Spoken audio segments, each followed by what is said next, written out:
Hey guys, welcome back to the Common Truth Podcast. This is episode 2 and season 1 of this podcast. And yeah, you can listen on Spotify if you want to, but here we're on YouTube. So if you have any ideas for psychology or sociology that you want to talk more about, then yeah, leave those in the comments below.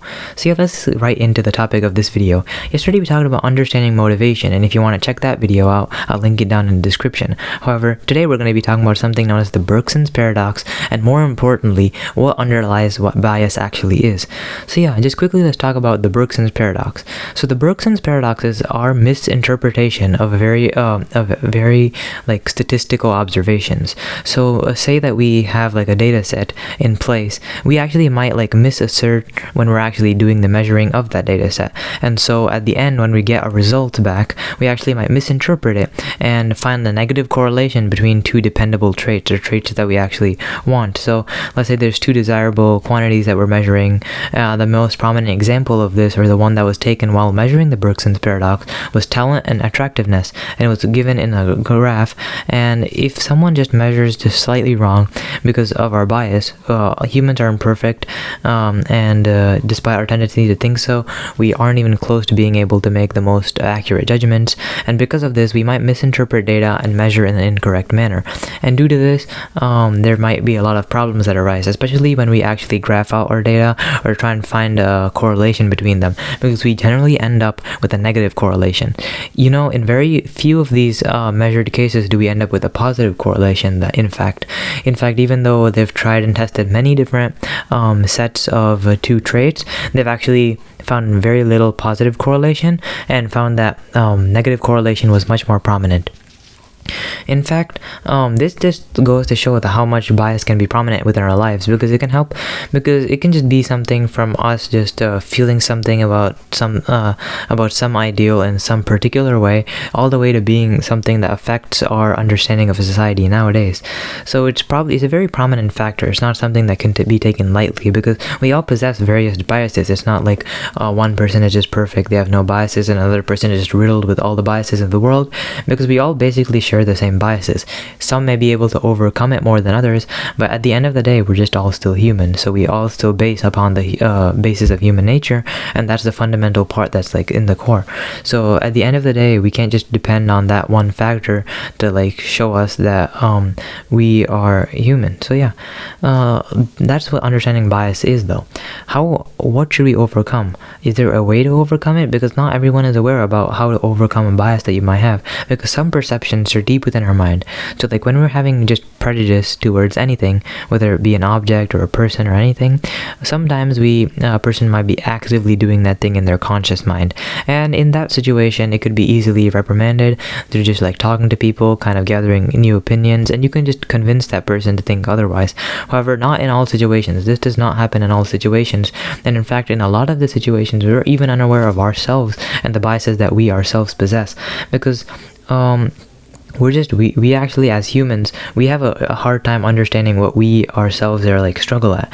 We think that since we actually, this is another bias that humans have, and it's kind of like a self-proficiency bias and a control bias, where we feel like everyone else is affected by something, where we're the only one immune to it, because we know ourselves the best, and other people, yeah, you might be close to another person, but you don't truly know them internally. So it doesn't really work like that you can just interpret what someone else is feeling as strongly as you know what you yourself are capable of. And we never want to just doubt ourselves, and because of this, we just kind of like the underlying feeling that exists within the premises of our like mind is that like we're perfect and everyone else is just flawed. And this is an ideology that exists within all of us, even though we're willing to accept the fact that we're not perfect and we have a lot of flaws, and typically a lot of us repent on the decisions that we've made in the past.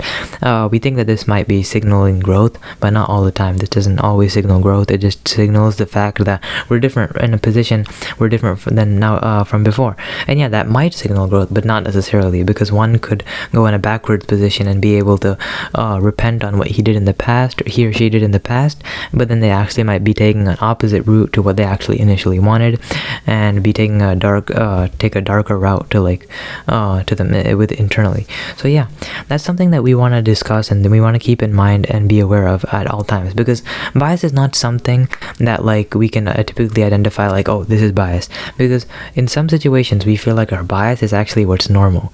It's not something that's very apparent. However, if you do find that someone else is biased, this actually might just be part of your bias. It's best to not point it out, because when people have self-realization, it's the best way to mend this type of like perceptions. Because right now we're looking through like our own type of glass, like not like a physical glass, but like in the tint of our mind, there's like a small looking like scope, and within all of our scopes it's just slightly different, and because of this we see the world in different ways.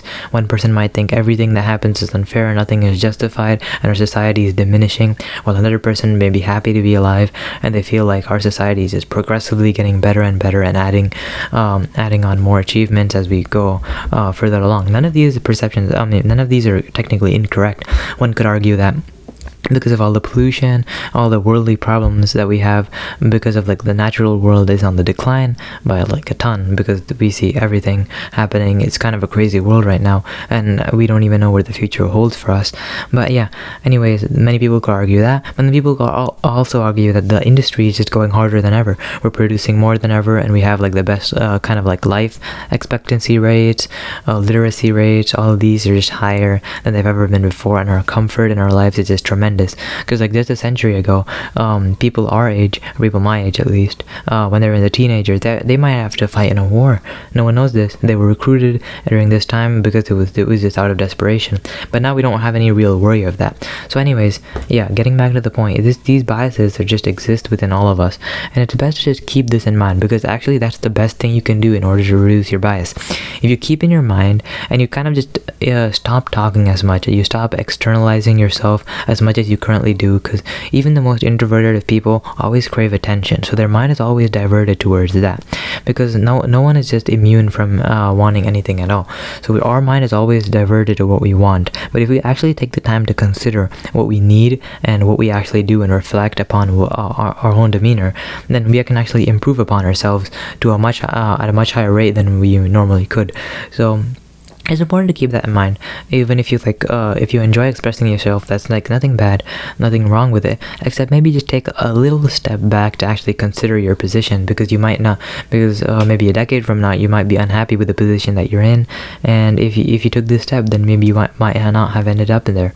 So yeah, it's always important to reflect on yourself, because especially, and comparisons always being drawn, just don't mind all the comparisons.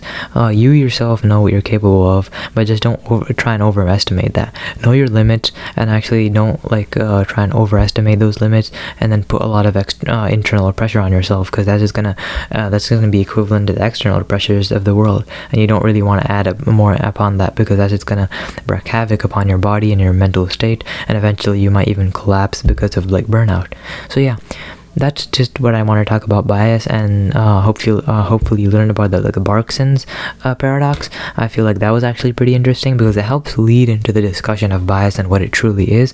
So yeah, if you have any ideas, suggestions, leave it in the comments. You can also listen on Spotify. I'll leave a link down below, and I'm gonna write an article about this. So yeah, once I do, I will leave that in the comment section as a pinned comment. So yeah, thank you. I really appreciate you listening, and yeah, subscribe if you want to hear more, or check out our channel if you want to see some book recommendations or some simple short thoughts. So yeah, thank you, and we'll see you in the next episode.